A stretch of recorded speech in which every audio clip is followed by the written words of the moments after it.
नमस्कार, जय हिंद दोस्तों। चाणक्य ज्ञान ऑनलाइन यूट्यूब चैनल में आप सभी का स्वागत है। आज मैं लेकर के आया हूं मैराथन क्लास। कम से कम आज की इस वीडियो में जितना हमसे पार लगेगा उतना है। मैराथन क्लास का मतलब हुआ बहुत सारे प्रश्नों को जो है रिवीजन हो जाएगा आपने उसमें। जो 10 तारीख के एग्जाम, सॉरी 12 तारीख का एग्जाम आने वाला है, अभी आप लोगों के पास 10 दिन से बचा हुआ है, तो आप लोगों के लिए यह रिवीजन के तौर पर इम्पोर्टेंट रहने वाला है वीडियो। और जिसे जो है तैयारी करना है, जिसे अग्निवीर 25 के लिए तैयारी करना है, उससे तो आपको जो है टॉपिक वाइज टॉपिक पढ़ना होगा। लेकिन जिनका एग्जाम अभी नजदीक सक रहा है, उन लोगों के लिए जो है जितना से ज्यादा क्वेश्चन आपके माइंड में आ जाए, रिवीजन हो जाए, ताकि माइंड में घूमते रहे क्वेश्चन, ऑप्शन आ जाए तो वहां पे टिक आ जाए, रंग आ जाए। तो इस टाइप रिवीजन के तौर पर आप जितना ज्यादा प्रश्न को आप पढ़ सकते हैं। तो कम से कम इसमें आपका जो है 500 से अधिक बोलूं तो हाँ, 500 से अधिक ही हो सकती है, कम नहीं।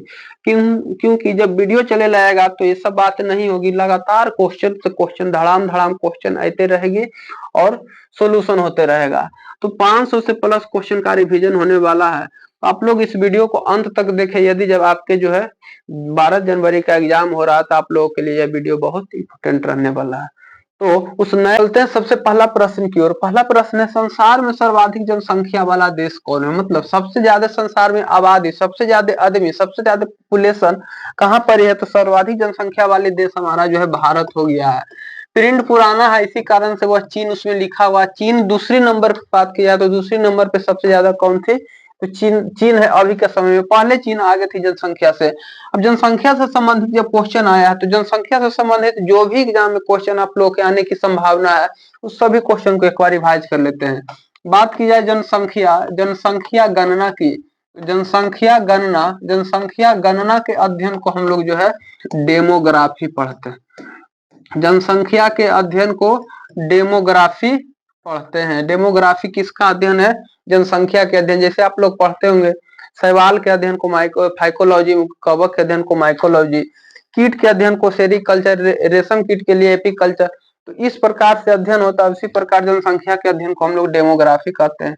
भारत में इसकी शुरुआत, भारत में जनसंख्या की शुरुआत जो है 1872 ईस्वी में जनसंख्या गणना की शुरुआत भारत में हुआ था।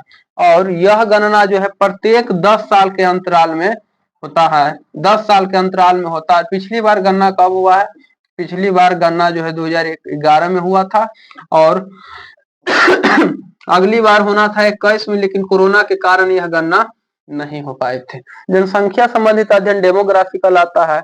और जनसंख्या जब 2011 में हुआ था तो 2011 की जनसंख्या से क्वेश्चन आता है, सर्वाधिक आबादी वाला राज्य कौन था? तो सर्वाधिक आबादी वाला राज्य उत्तर प्रदेश था। सबसे कम आबादी वाला राज्य कौन था? तो सबसे कम आबादी वाला राज्य जो है सिक्किम। सिक्किम सबसे कम आबादी वाला राज्य था। सबसे शिक्षित राज्य कौन था? तो केरल।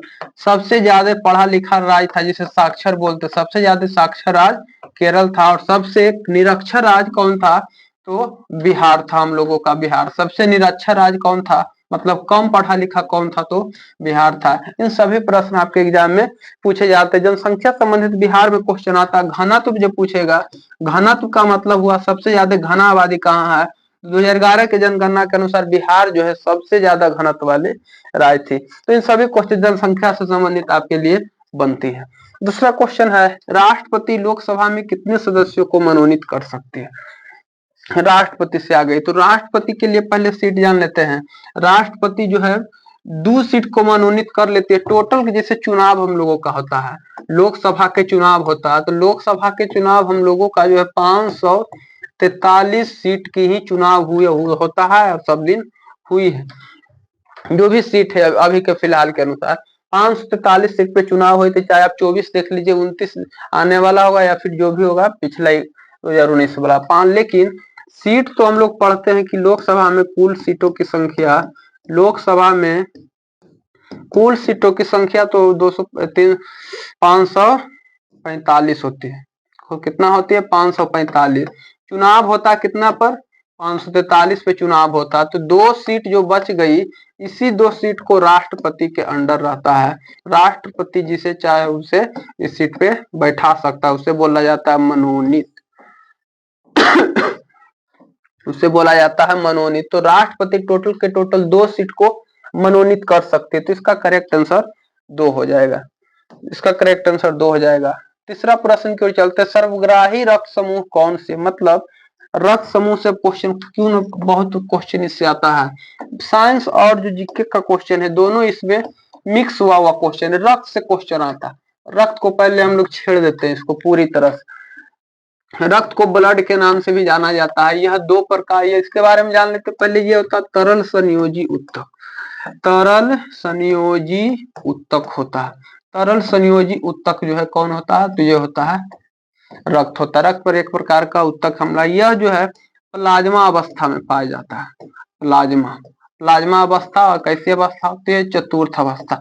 जो रक्त में प्लाज्मा होती है, ये प्लाज्मा जो होती है वो पाई जाती है चतुर्थ अवस्था में। चतुर्थ अवस्था में रक्त होता है कितने प्रकार के, रक्त का प्रकार बोले तो दो होता है, एक होता है आरबीसी और एक होता है डब्ल्यूबीसी। एक होता है डब्ल्यूबीसी, रेड ब्लड कॉर्पुलस, और व्हाइट ब्लड कॉर्पुलस होता है। आरबीसी के जीवन काल होता है 20 से 120 दिन, 20 से 120 दिन, और डब्ल्यूबीसी का जीवन काल होता है 1 से 4 दिन या 2 से 4 दिन या 1 से 3 दिन, मतलब 1 और 4 के बीच में ही रहा जाता है। उसे रक्त का बॉडी, शरीर का बॉडीगार्ड के नाम से भी जाना जाता है, बॉडीगार्ड के नाम से भी, लिम्फोसाइट के नाम से भी जाना जाता है। तो इन सारे प्रश्न तो हो गया, लेकिन रक्त के प्रकार कहेगा दो, लेकिन यहाँ रक्त के प्रकार न कहते बोला गया ग्रुप कितने होता है। तो रक्त का ग्रुप अलग चीज है और हमारा जो प्रकार होगा वो अलग चीज है। तो ग्रुप, ब्लड ग्रुप, तो ब्लड ग्रुप 4 प्रकार का होता है। ब्लड ग्रुप जो टोटल के टोटल होती है वो 4 प्रकार का होती है। ग्रुप पढ़ा देने के बाद इस ग्रुप से संबंधित जो भी क्वेश्चन आएगा वो सब बन जाएगा। 4 प्रकार के कौन कौन होता है, ए होता है, बी होता है, और ए बी होती है, और ओ होता है। ए बी होती है और ओ होता है, और चारों में जो निगेटिव पॉजिटिव होता है। अब इससे क्वेश्चन आता है, इसे बोला जाता है सर्वग्राही। सर्वग्राही मतलब सब से ये ले लेता है, ये जो है भिखारी की तरह जो है सभी से, सभी के आगे हाथ पसार देता है, तो इसे बोला जाता है सर्वग्राही। और वो जो है यह किसी से लेता नहीं है, केवल यह राजा है तो इसीलिए इसे बोला जाता है सर्वदाता। ये केवल राजा है तो राजा के पास ही जाएगा मांगने के लिए, और कोई सेल के पास यह नहीं जाएगा, कोई ब्लड ग्रुप के पास यह नहीं जाएगा। इसीलिए सर्वदाता बोले तो ओ, और सर्वग्राही बोले तो ए बी। इन सारे प्रश्न जो भी अभी हम कराए सब के सब आपके एग्जाम के लिए बहुत इंपोर्टेंट रहने वाले हैं। तो सर्वग्राही रक्त समूह कौन सी है, तो ए बी हो जाएगा। अब ये क्वेश्चन पढ़ने से क्या हो गया कि यदि जब सर्वग्राही वाला पढ़ लिए तो जो भी सर्वदाता आवे वो भी बन जाएगा। ब्लड कितने प्रकार का होता है, 2 प्रकार का। ब्लड ग्रुप कितना होता है, उसको कौन से प्लाज्मा अवस्था जो उसमें प्लाज्मा रहती है कौन अवस्था में पाए जाते हैं, सब क्वेश्चन आपका खत्म हो जाएगा। चलते चौथा प्रश्न की ओर, असहयोग आंदोलन किस वर्ष शुरू हुआ, तो आंदोलन संबंधित क्वेश्चन जान लेते हैं। सबसे पहले असहयोग आंदोलन, ये गांधी जी से शुरू हुआ था। ये असहयोग आंदोलन किससे शुरू हुआ था, तो ये गांधी जी से शुरू हुआ था। 6 फरवरी 1920 ईस्वी को हुआ था, याद रख लेना। अब गांधी जी से क्वेश्चन आ गया तो गांधी जी की हम पूरे आंदोलन के बारे में जान लेते हैं। पहले गांधी जी से संबंधित इनका जन्म की बात की जाए तो 2 अक्टूबर, क्योंकि हम लोग रिवीजन कर रहे हैं, जब रिवीजन कर रहे हैं तो टोटल के टोटल प्रश्न हम लोग जो है पढ़ते जाएंगे। 2 अक्टूबर 1869 ईस्वी में हुआ था। कहाँ हुआ था, तो पोरबंदर गुजरात। पोरबंदर गुजरात में हुआ था इनका जन्म। पोरबंदर गुजरात। पिता का नाम मोहनदास, माता का नाम था पुतलीबाई, पत्नी का नाम थी कस्तूरबा गांधी। इनकी पत्नी का नाम थी कस्तूरबा गांधी। कस्तूरबा गांधी, सभी के सभी बेसिक प्रश्न भी जो आपके एग्जाम में आने वाले। कस्तूरबा गांधी पिता का नाम था मोहनदास करमचंद गांधी, मोहनदास करमचंद गांधी, और माता का नाम था इनके माता का नाम था जो है पुतलीबाई। पुतलीबाई, इस हम लोग इधर देवी लगाते हैं तो गुजरात राजस्थान वगैरह साइड में वहां बाई लगाई जाती है महिला अपने नाम के अंदर। तो ये जो फिरका गए तो सब कहानी उतना नहीं जानता। ये आए थे 9 जनवरी 1915 को भारत। ये डेट बहुत इंपॉर्टेंट है। इसी दिन को प्रवास दिवस के रूप में मनाया जाता है। क्योंकि आपका जनवरी में एग्जाम भी होने वाला है, इसीलिए यह क्वेश्चन बनता है कि प्रवास दिवस कब मनाया जाता है, तो 9 जनवरी को। 9 जनवरी के दिन महात्मा गांधी जो है भारत आए थे। अब कहाँ से, अफ्रीका से। आए तभी की सबसे पहले साबरमती आश्रम के स्थापना की है। फिर 1917 ईस्वी में इन्होंने चंपारण सत्याग्रह जो है शुरुआत किया। चंपारण सत्याग्रह जो इनका जो है प्रथम सत्याग्रह भारत में था। इससे पहला सत्याग्रह अफ्रीका में भी था, लेकिन प्रथम भारत में सत्याग्रह यदि जब प्रथम बोले तो चंपारण वाला हो जाएगा। दुनिया में बोले तो गांधी जी का पहला सत्याग्रह तो वो अफ्रीका में था, लेकिन भारत की बात की जाए तो 1917 चंपारण में था। नील की खेती के लिए हुआ था, नील के खेती के लिए कर के टैक्स के छूट में, ये इनका जो है सफल आंदोलन रहा। 1918 से क्वेश्चन आता है मिल आंदोलन हुआ, ये गांधी जी का आंदोलन नहीं था। 6 फरवरी 1920 को असहयोग आंदोलन हुआ था, असहयोग आंदोलन हुआ था। और उसके बाद जेल से लौटे तो फिर 1930 ईस्वी में इनका जो है हुआ दांडी मार्च। दांडी मार्च या दांडी मार्च बोला जाए या फिर सविनय अवज्ञा आंदोलन, सविनय अवज्ञा आंदोलन, अवज्ञा आंदोलन। ये क्वेश्चन भी गांधी जी से संबंधित बनता। अपने 78 अनुयायियों के साथ जो है दांडी तक पैदल मार्च करके अपने हाथ से नमक बना के नमक कानून थोड़ा। क्वाइट इंडिया आंदोलन पूछता है, अंग्रेजों भारत छोड़ो, भारत छोड़ो आंदोलन, ये नारा जो है अंततः गांधी जी बुढ़ापे की अवस्था में गर्म हो गए और बोले अब देशवासियों को या फिर करो या फिर मरो, करो या मरो, डू और डाई। और इसी आंदोलन में इन्होंने नारा दिया था डू और डाई, डू और डाई का नारा जो है इसी आंदोलन में दिए थे, डू और डाइड, करो या मरो, करो या मरो। 1942 में महात्मा गांधी दिए थे और अंतिम में जो है उन्हें 30 जनवरी 1948 ईस्वी को 30 जनवरी 1948 को नाथूराम गोडसे द्वारा इनकी जो है गोली मारकर हत्या कर दी गई, नाथूराम गोडसे द्वारा। और मरते समय इनका मुंह में वाक्य था हे राम, ये भी क्वेश्चन पूछा जा सकता है, हे राम उनकी जो है अंतिम कथन। तो सभी प्रश्न जो है गांधी जी से संबंधित आपका रिवीजन हो गया। अब अगला प्रश्न की ओर चलते हैं। नेक्स्ट प्रश्न है पेनाल्टी स्ट्रोक किस खेल के लिए प्रयुक्त है?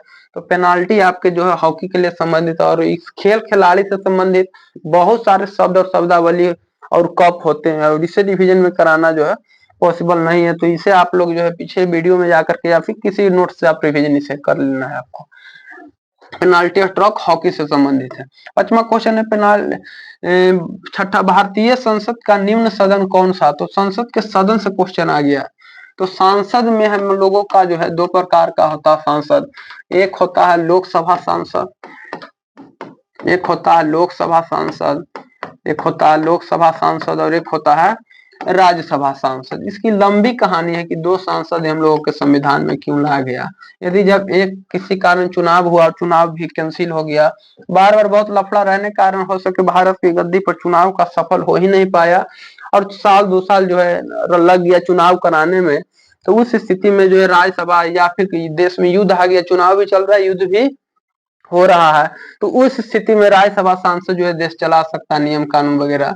तो इसीलिए 2 गो सांसद जो है हम लोगों के संविधान में लागू किया गया, एक लोकसभा और एक राज्यसभा, एक लोकसभा और एक राज्यसभा। इसे बोला जाता है निम्न सदन, इसे बोला जाता है निम्न सदन। 1 मिनट इधर देख लेता हूँ। ठीक क्वेश्चन, इसे बोला जाता है निम्न सदन।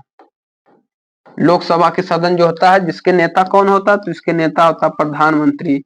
प्रधानमंत्री थोड़ा देखने में उल्टा लगेगा कि प्रधानमंत्री तो सबसे ज्यादा शक्तिशाली होते, तो फिर ये निम्न सदन कैसे हो गए? तो इसका भी बहुत अंदर डिटेल है, वो आप लोगों को नहीं जानना, केवल इतने रट के जाना है कि लोकसभा को जो है निम्न सांसद बोलते हैं और राज्यसभा को हम लोग बोलेंगे उच्च सदन बोलेंगे। राज्यसभा को बोला जाता है उच्च सदन बोला जाता है, उच्च सदन।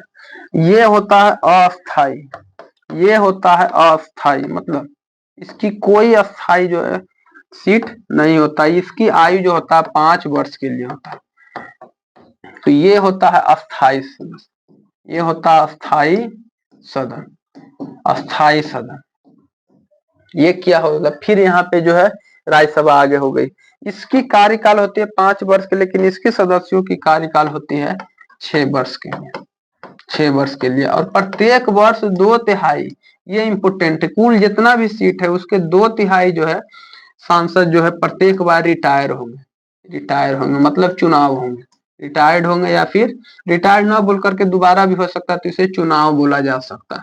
प्रत्येक 2/3 जो है सदस्यों का जो है, प्रत्येक जो है राज्यसभा सांसद में 2/3 सदस्यों मतलब कुल सीट का 2/3 जो सीट पे चुनाव होता है। तो ये जो है सांसद से संबंधित क्वेश्चन आ गया। अब सबसे शक्तिशाली कौन है, तो सबसे शक्तिशाली सदन जो है लोकसभा को माना जाता है।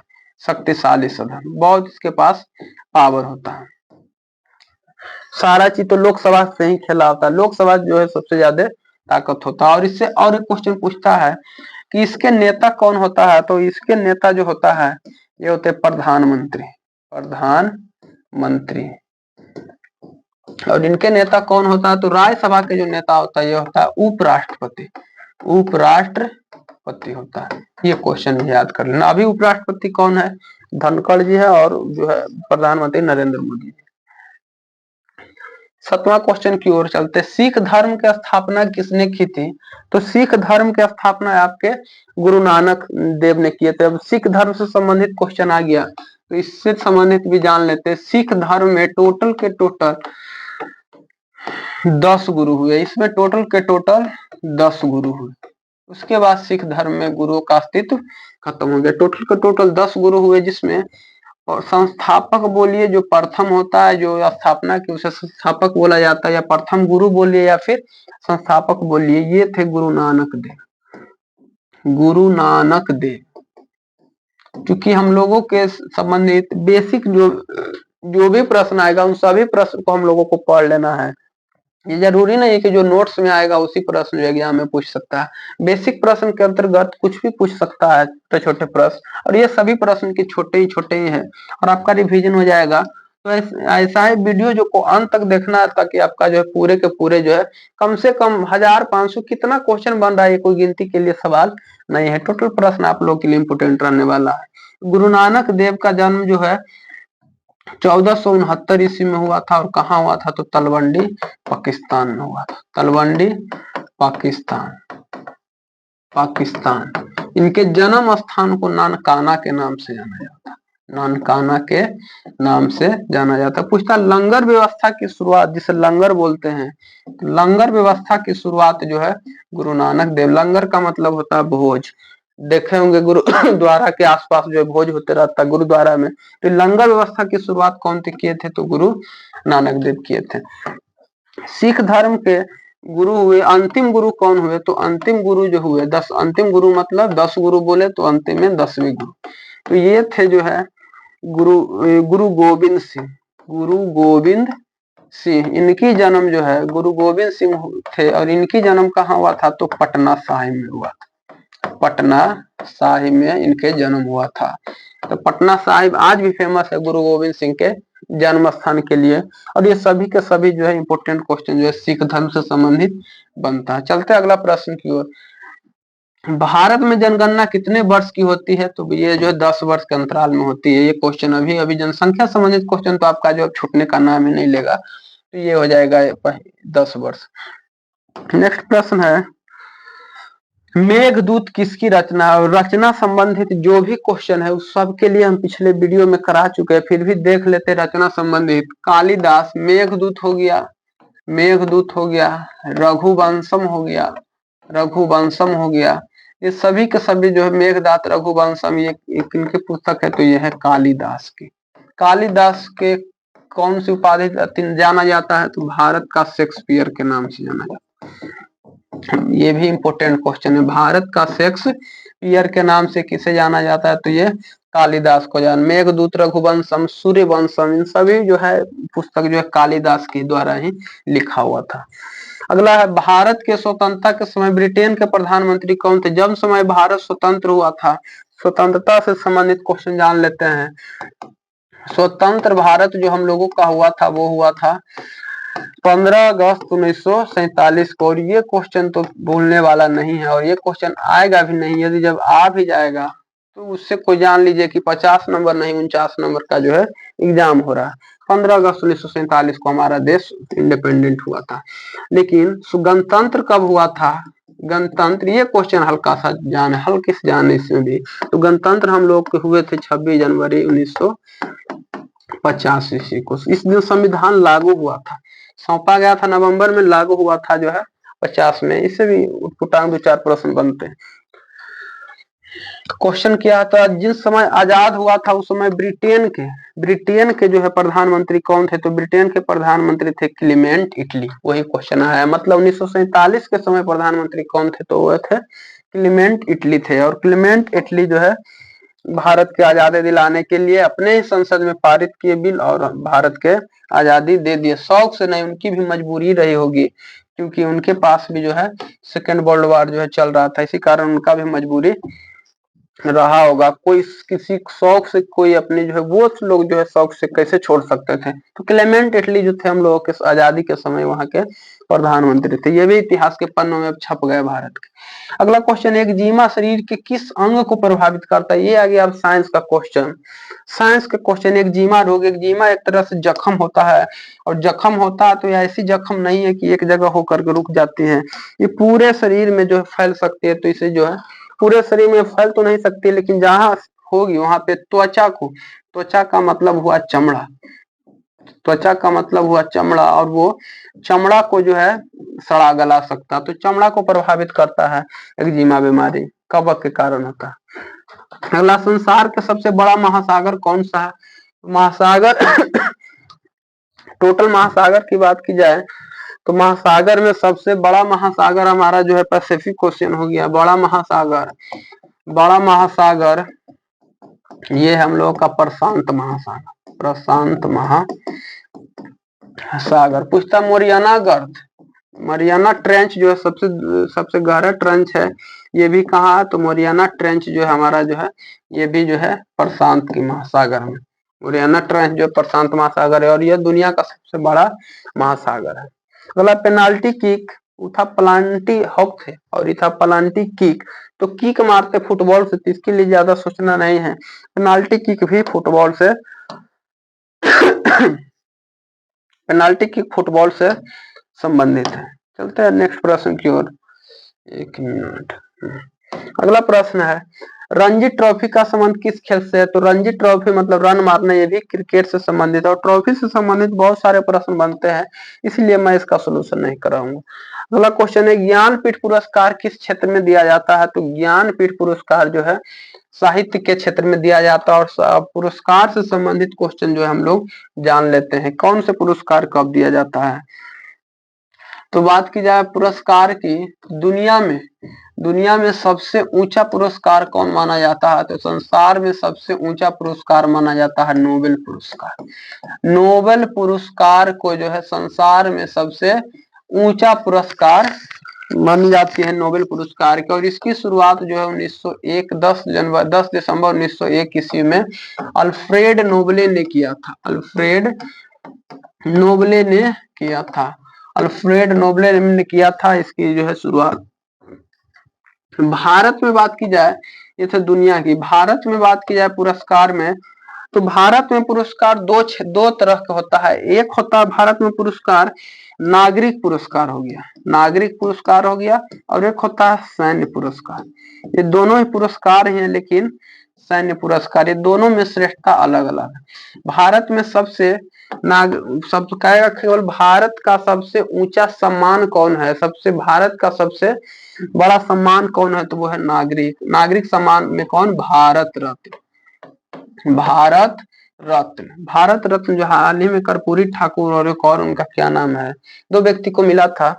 भारत रत्न जो है भारत के सबसे बड़ी सम्मान है, नागरिक सम्मान है। कौन सम्मान है? नागरिक सम्मान। लेकिन सबसे बड़ा सैन्य पुरस्कार कौन है? तो वो है परमवीर चक्र। ये आप लोगों को याद रखना, क्योंकि आप लोग सेना बनने वाले, और सेना लोगों के लिए ये बहुत इम्पोर्टेंट ये सारे प्रश्न बनते हैं। परमवीर चक्र जो है भारत का सबसे बड़ा सैन्य पुरस्कार है। और नागरिक सम्मान की बात की जाए तो भारत रत्न सबसे बड़े जो है भारत के नागरिक सम्मान है। पूछता भारत रत्न जो है कौन अथी में दिया जाता है, तो ये दिया जाता है पीपल के पत्ता में। पीपल का पत्ता, पीपल का पत्ता चांदी की बनी होती है, इसमें दिया जाता है। और कुछ के साथ कुछ धनराशि भी दिया जाता है। सैन्य पुरस्कार जो है परमवीर चक्र जो है सबसे पहले मिला था सोमनाथ शर्मा को, सोमनाथ शर्मा को। और भारत रत्न सबसे पहले सर्वपल्ली राधाकृष्णन को, एस राधाकृष्णन के मिले थे। ये सभी के सभी क्वेश्चन आप लोगों के लिए बनता है और इन सभी को आपको जो है रिवीजन कर लेना ही उचित रहेगा। अगला प्रश्न की ओर चलते हैं। तो खेल पुरस्कार की बात की जाए तो सब खेल पुरस्कार में सबसे ज्यादा मान्यता मिला हुआ राजीव गांधी खेल रत्न पुरस्कार। राजीव गांधी खेल रत्न पुरस्कार को भारत में सबसे ऊंचा खेल पुरस्कार माना जाता है। अर्जुन पुरस्कार, अगला क्वेश्चन है अर्जुन पुरस्कार किस क्षेत्र में दिया जाता है, तो अर्जुन पुरस्कार दिया जाता है कौन से क्षेत्र में दिया जाता है, तो ये खेल के क्षेत्र में दिया जाता है। खेल के क्षेत्र में कौन पुरस्कार दिया जाता है, तो खेल के क्षेत्र में जो है अर्जुन पुरस्कार दिया जाता है खेल के क्षेत्र में। लेकिन अर्जुन पुरस्कार की शुरुआत कब हुआ, तो अर्जुन पुरस्कार की शुरुआत 1961 ईस्वी में दिया जाता है। जब खेल खिलाड़ियों को मिल रहा है तो गुरु जी क्यों पीछे रहेंगे, तो इससे क्वेश्चन आता है कि एक खेल पुरस्कार अर्जुन पुरस्कार, हाँ द्रोणाचार्य पुरस्कार, द्रोणाचार्य पुरस्कार किससे मिला था, तो अर्जुन के गुरु थे गुरु द्रोणाचार्य, तो उसी चलते गुरुओं को मिलता है जो खेल को कराते हैं। तो कोच को, जिसे आप लोग बोलते हैं टीचर, शिक्षक ना बोल करके प्रशिक्षक हिंदी में बोला जाता है। तो खेल परिशिक्षकों को कौन से पुरस्कार में मिलता है, तो ये मिलता है द्रोणाचार्य पुरस्कार मिलता है। ये क्वेश्चन भी याद कर लेना। और इसकी शुरुआत 1963 ईस्वी से किया गया था। अगले प्रश्न की ओर चलते हैं। नेक्स्ट प्रश्न है, अगला क्वेश्चन है भारत की मानक समय रेखा कौन सी है, तो समय रेखा से मानक समय रेखा अक्षांश देशांतर से यदि जब क्वेश्चन आ गया तो इसके बारे में थोड़ा सा जानकारी बता देते हैं। ये जिसे हम लोग का पृथ्वी गोल है, जो भी पर आ गया वो हमारा पृथ्वी हो गया। 0 डिग्री अक्षांश को हम लोग बोलते हैं, 0 डिग्री अक्षांश को हम लोग बोलते हैं इक्वेटर या फिर विषुवत रेखा। 0 डिग्री अक्षांश को हम लोग इक्वेटर या फिर विषुवत रेखा बोलते हैं। और इससे जैसे ही 23.5 डिग्री हम लोग ऊपर चले जाते हैं, 23.5 डिग्री उत्तरी अक्षांश को, 23.5 डिग्री उत्तरी अक्षांश को हम लोग बोलते हैं कौन रेखा, तो इसे बोला जाता है कर्क रेखा, जो भारत के 8 राज्यों से होकर गुजरती है। और जो दक्षिणी अक्षांश है 23.5 डिग्री, उसे बोला जाता है मकर रेखा। तो ये तो अक्षांश हो गया, लेकिन इससे समय का कोई रिलेशन नहीं है अक्षांश से। समय का रिलेशन है तो ये जो खड़ा है, खड़ा है मतलब जो रात दिन जाग करके मेहनत कर रहा है, चल रहा है, इक्वेटर अथी, इसे बोला जाता है prime meridian, prime meridian time बोला जाता है। तो ये वाले जो लाइन है हम लोगों का 82.5 डिग्री, 82.5 डिग्री जो पूर्वी अक्षांश है, ये पूर्वी अक्षांश है। मैप में पता होना चाहिए आप लोग को, इधर बोला जाता है पूर्व, उत्तर, दक्षिण और पश्चिम। तो 82.5 डिग्री पूर्वी अक्षांश जो है, जो हम लोगों के भारत से होकर के गुजरती है। और इसी को हम लोग बोलते हैं क्या चीज, तो हम लोगों के भारतीय मानक समय रेखा। चाहे भारत के आप असम राज्य में रहिए या फिर अरुणाचल प्रदेश में रहिए या फिर गुजरात में रहिए, दोनों के टाइम जो है, दोनों का यहाँ भी 6 बज रहा होगा तो वहां भी 6 बज रहा होगा। भारत में यही व्यवस्था, लेकिन और अदर कंट्री में ये सुविधा नहीं है, वहाँ 6 बज रहा तो वहाँ 8 बज रहा है, यहाँ 9 बज रहा है। जबकि टाइम का अंतर भारत में ही है कि अरुणाचल प्रदेश में सुबह 5 बजे सूरज निकल रहा है, गुजरात में 7-8 बजे निकल रही होगी सूरज। 2-2.5 घंटा का जो है समय का अंतराल रहता है। तो सभी समय जो मापा जाता है वो मापा जाता है 82.5 डिग्री पूर्वी देशांतर, जो इलाहाबाद या प्रयागराज जिसे आप अभी बोल सकते हो, वहां से होकर के गुजरते हैं। अगला क्वेश्चन है मोनालिसा किसकी विश्वविख्यात पेंटिंग है, तो मोनालिसा लियोनार्डो दा विंची की विश्वविख्यात पेंटिंग है। पेंटिंग से क्वेश्चन आता है, पेंटिंग को चित्रकार बोला जाता है, चित्रकार।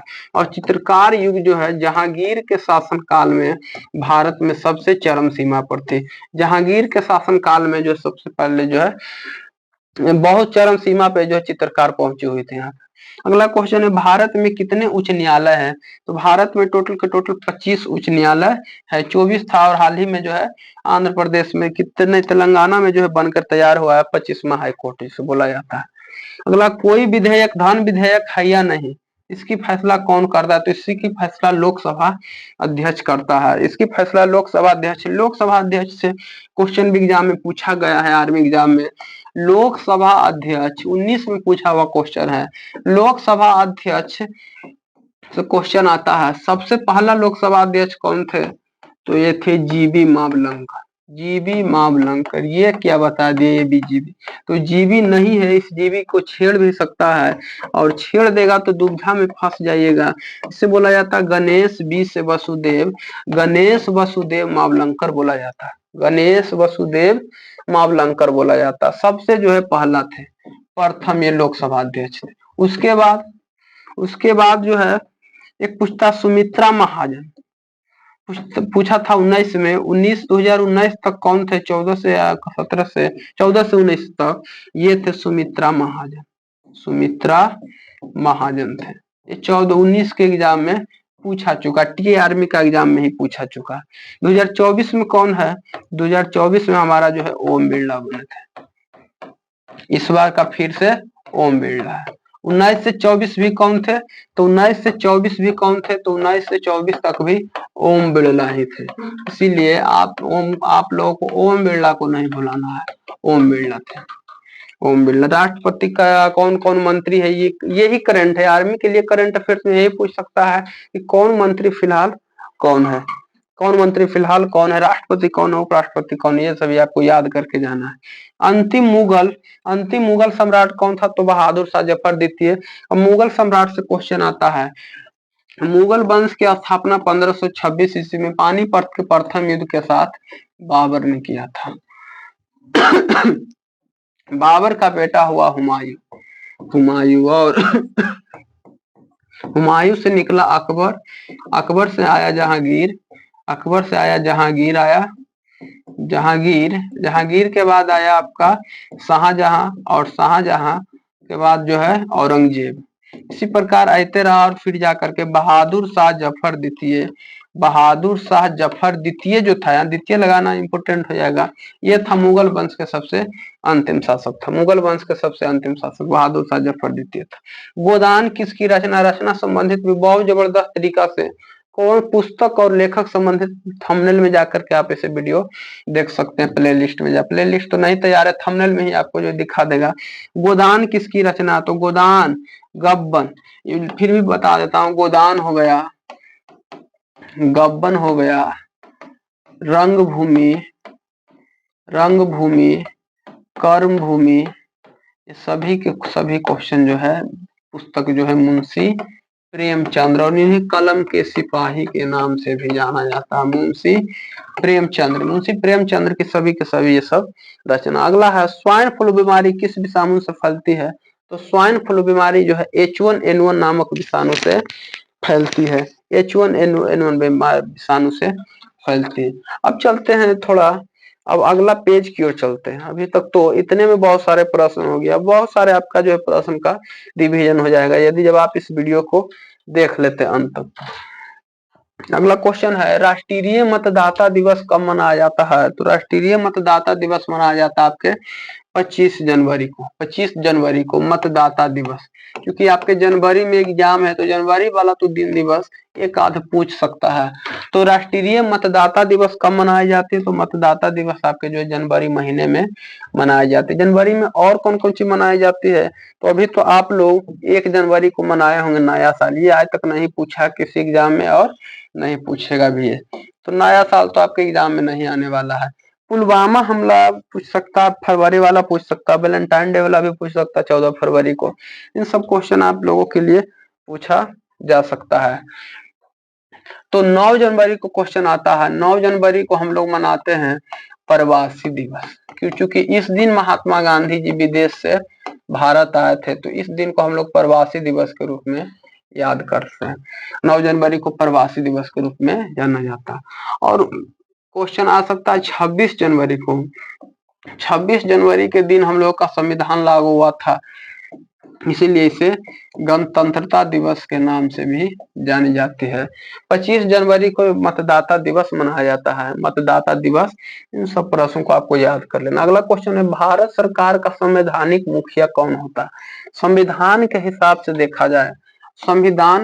से देखा जाए तो राष्ट्रपति जो है भारत की सबसे बड़ी ताकत है, सबसे बड़ी जो है जिसे ताकत है वो पावर मिला हुआ है वो थे राष्ट्रपति। राष्ट्रपति जो है तीनों सेनाओं का मालिक होता है, तीनों सेना का मालिक होता है, बहुत सी पावर है। तो संविधान के हिसाब से देश का मुखिया कौन होता है, तो देश यानी राष्ट्र का संवैधानिक मुखिया जो है राष्ट्रपति, और राष्ट्रपति अभी कौन है, द्रौपदी मुर्मू है।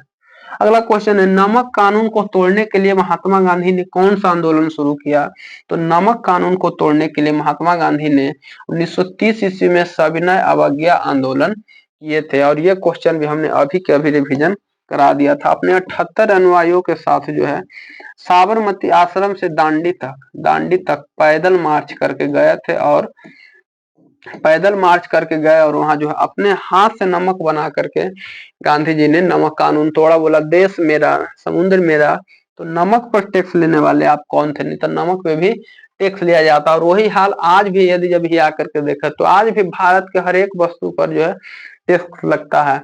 कम से कम सरकार को तो नमक पे छोड़ देना चाहिए, क्योंकि इसके लिए गांधी जी की आत्मा भी दुखी होता होगा। तो नमक कानून जो है सबसे पहले कौन तो नमक कानून तोड़े कौन थे, तो ये महात्मा गांधी तोड़े थे, और ये सबने अवज्ञा आंदोलन के बाद तोड़े थे। अगला क्वेश्चन है, उपराष्ट्रपति का चुनाव कौन करता है, तो उपराष्ट्रपति का चुनाव जो है संसद करता है। लेकिन राष्ट्रपति का चुनाव में संसद, विधान परिषद के विधायक, इन सभी लोग शामिल होते हैं, विधायक सबका मत जो है शामिल होता है। अगला, विजय स्तंभ कहाँ है, तो विजय स्तंभ कहाँ है, तो यह है चित्तौड़गढ़ में। किला तो सब किला है, लेकिन चित्तौड़गढ़ पे कैसे, तो एक शायरी आता है वो मुझे याद नहीं है। चित्तौड़गढ़ जो है भारत का सबसे नंबर 1 किला माना जाता है, और ये महाराणा प्रताप के लिए फेमस है। तो विजय स्तंभ जो राणा कुंभा ने बनवाए थे, राणा कुंभा या राणा सांगा जो भी बनवाए होंगे उसी के जो है पूर्वज बनाए होंगे, वो बहुत फेमस है, और वो है चित्तौड़गढ़ में स्थित है। अगला, अमरकंटक किस नदी का उद्गम स्थल, तो नदी के उद्गम स्थल भी बता दिए हैं। अब नदी से क्वेश्चन आ गया, तो अमरकंटक से 2 नदी निकलती है, एक निकलती है नर्मदा निकलती है, और एक निकलती है सोन नदी। नर्मदा और सोन दोनों अमर कंटक की पहाड़िया से निकलती है, लेकिन एक निकल के उधर चल जाती है और ये निकल के इस तरफ चली जाती है, बिहार झारखंड की तरफ। नर्मदा नदी को जो है नर्मदा और ताप्ती, यह जो है पश्चिम की ओर बहने वाली नदियां, और नर्मदा नदी को मध्य प्रदेश की जीवन रेखा भी बोली जाती है। तो ये अमरकंटक से निकलते। बाकी आपका सिंधु नदी, सतलज नदी और आपके ब्रह्मपुत्रा नदी, ये तीनों के तीनों मानसरोवर झील से निकलती है। गंगा गंगोत्री से निकलती है, यमुना यमुनोत्री से, और जो है आपका ये हो गया ताप्ती नदी मुल्ताई की पहाड़ी से निकलती है। इन सभी नदियों का उद्गम स्थल हमने पढ़ा दिया है, और इन सभी नदियों को आप लोगों को उद्गम स्थल याद करके जाना है। अगला क्वेश्चन है, अंग्रेजी ईस्ट इंडिया कंपनी भारत में पहला कारखाना सूरत राज्य में लगाया था। सूरत राज्य में अंग्रेज किसके शासन काल में आया था, तो वो आए थे जहांगीर के शासन काल में, और पहला कोठी लगाया था इसने जो है कहा, सूरत में लगाया था, सफल कारखाना लगाया था। बात की जाए तो पूछता क्वेश्चन 1498 ईस्वी में कौन आया था, तो यह आया था पुर्तगाली। पुर्तगाली जो है भारत में जो है सबसे पहले यूरोपीय आने वाला, सबसे पहले यूरोप महादेश का आने वाला सबसे पहला व्यक्ति था पुर्तगाली, जो 1498 ईस्वी में आया था, कालीकट के केरल राज्य के कालीकट नामक स्थान पे आया था।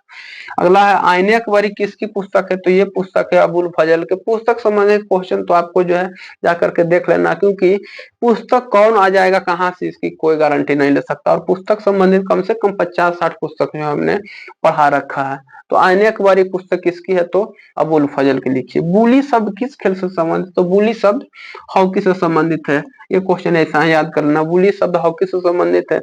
उड़न पड़ी के नाम से पीटी उषा को जाना जाता है। कुछ उपाधि जान लेते हैं। उड़न परी के नाम से जाना जाता है उड़न परी, उड़न परी, उड़न परी, एक मिनट,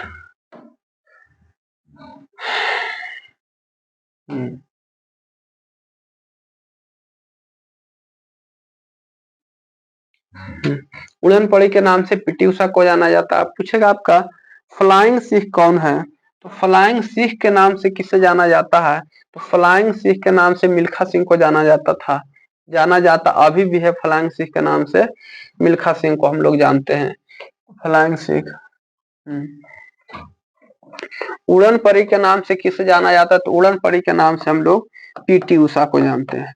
तो ये उड़ रही है आज की परियां सब रील्स बना रही है, लेकिन ये ऐसे परी थे जो उड़ रही थी, उड़न परी के नाम से जाना जाता है पीटी उषा को, आप लोग को याद रख लेना है। जब उड़ रही थी तो इसका मतलब दौड़ रही थी, और यह धावक में आती है गिनती। तो धावक के लिए जो है उड़न परी कौन है, तो वो थे पीटी उषा है। फ्लाइंग सिख संबंधित है, फ्लाइंग सिख भी धावक से संबंधित है, और ये थे मिल्खा सिंह संबंधित है। फ्लाइंग सिख के नाम से मिल्खा सिंह को जाना जाता है। पूछा जाता है द बॉल, द बॉल मतलब दीवार, बॉल मतलब दीवार। जब टेस्ट क्रिकेट मैच के हाल अभी आप देख रहे होंगे, कितने जल्दी जल्दी 2-4 रन बना करके लोग आउट हो रहे हैं, लेकिन आने समय ये जो थे रविंद्र राहुल द्रविड़, राहुल द्रविड़ को जाना जाता है द बॉल के नाम से। राहुल द्रविड़ मतलब ये जब एक बार बल्ला धर लिए, रन बने या ना बने, रन तो बनाते ही थे, लेकिन कम भी बना, लेकिन आउट नहीं होना, बहुत कम ये आउट हुए अभी तक। तो द बॉल के नाम से जाना जाता है राहुल द्रविड़ को। अगला, झीलों की नगरी कौन सी कहलाता है, तो झीलों की नगरी आपका उदयपुर कहलाएगा। झीलों की नगरी उदयपुर कहलाती है। झीलों का देश कौन है, तो झीलों का देश की बात की जाए तो सबसे ज्यादा झीलों का देश कौन है, तो वो है फिनलैंड को बोला जाता है। फिनलैंड को बोला जाता है झीलों का देश। सफेद हाथियों का देश किसे बोला जाता है, तो वो बोला जाता है थाईलैंड को। थाईलैंड को जो है सफेद हाथियों का देश बोला जाता है। वहाँ उजली हाथी पाए जाते हैं, सोच सकते हैं आप लोग, हम लोग किसी ने अभी तक नहीं देखी होगी, लेकिन वहाँ थाईलैंड में जो है उजली हाथी पाए जाते हैं। अगला, आर्य समाज की स्थापना कब और कहाँ की गई थी, तो मुंबई में 1875 ईस्वी में। इससे क्वेश्चन आता है। स्वामी विवेकानंद, स्वामी विवेकानंद जो युवाओं के जान थे उस समय का, स्वामी विवेकानंद उठो जागो और अपने लक्ष्य की, विवेकानंद, हाँ, उठो जागो और अपने लक्ष्य की प्राप्ति करो, ये कथन थी स्वामी विवेकानंद की।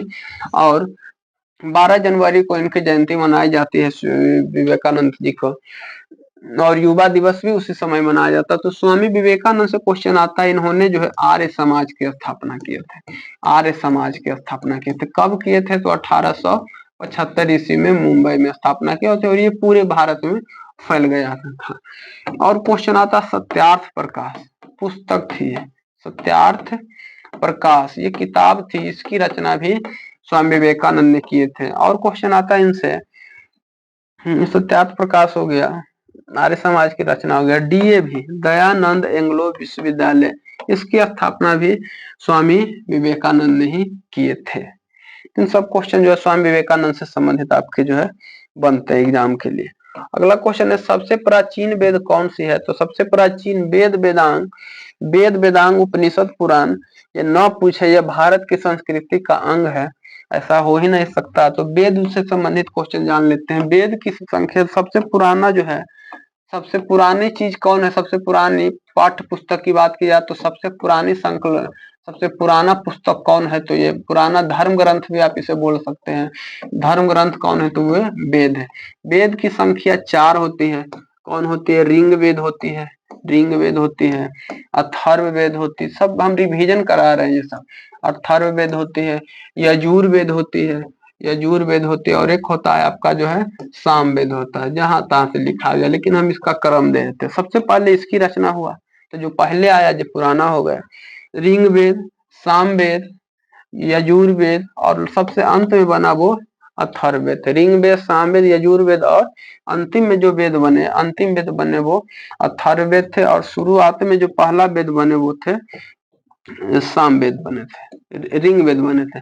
साम वेद में सारा गम पध निसा रे का उपयोग हुई, चलते से संगीत का जनक बोला जाता है। संगीत का जनक कौन वेद को बोला जाता है, तो वो हुआ साम वेद हुआ। अथर्व वेद को बोला जाता है जादू टोना, जादू टोना माया जाल टोटका मोटका, वो सब जो है अथर्व वेद में आता है। और इसमें जो है गायत्री मंत्र का उल्लेख है, 1024 ऋचाएं इसमें, टोटल के टोटल 10 मंडल है। 9वें मंडल में सूर्य देव, इंद्र देव, सबका उल्लेख जो है हम पूरे वीडियो में पीछे करा चुके थे। अगला, सबसे प्राचीन वेद कौन सा, ऋग वेद है। भाभा परमाणु अनुसंधान केंद्र कहाँ स्थित, तो भाभा जिसे बार के नाम से जाना जाता है, ये ट्राम्बे मुंबई में स्थित है। पूछता अपना तारापुर कहाँ है,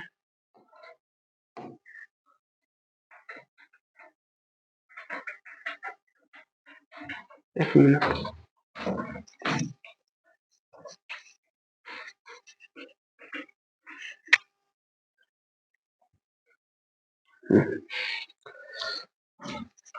पूछता मुंबई से क्वेश्चन आता है कि तारापुर कहाँ है, तो तारापुर ये मुंबई में स्थित है। तारापुर कहाँ स्थित है? तो ये मुंबई में स्थित है। ये भी जो है NPCIL है। NPCIL nuclear power plant plant में आता है। तारापुर हो गया।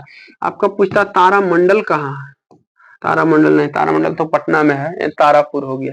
पूछता gateway of India, India gate नहीं, gateway of India. Gateway of India कहाँ है? तो गेटवे ऑफ इंडिया आपके मुंबई में आ जाता है। लेकिन पूछ दे इंडिया गेट कहाँ है? तो इंडिया गेट आपके जो है नई दिल्ली में। इंडिया गेट नई दिल्ली में। ये दोनों क्वेश्चन भी कंफ्यूजन वाले क्वेश्चन हो सकते हैं। तो मुंबई से क्वेश्चन जो है ये सब पूछ सकता क्वेश्चन, और बहुत सारे मुंबई से क्वेश्चन आते हैं। अगला क्वेश्चन है भाभा परमाणु अनुसंधान केंद्र कहाँ है? तो ये ट्रामे मुंबई में है। सन 1928 में बारदोली सत्याग्रह का नेतृत्व कौन किए थे? तो ये किए थे सरदार वल्लभ भाई पटेल। और बारदोली की महिलाओं ने वल्लभ भाई पटेल को सरदार के उपाधि दिए थे। ये क्वेश्चन भी याद रख पूछता है कि वल्लभ भाई पटेल को सरदार सबसे पहले कौन बोला था? तो ये बारदोली आंदोलन में बारदोली की महिलाओं ने दिया था। अगला खालसा पंथ की स्थापना कौन? तो वही सिखों के अंतिम गुरु गोविंद सिंह ने खालसा पंथ के स्थापना किए थे।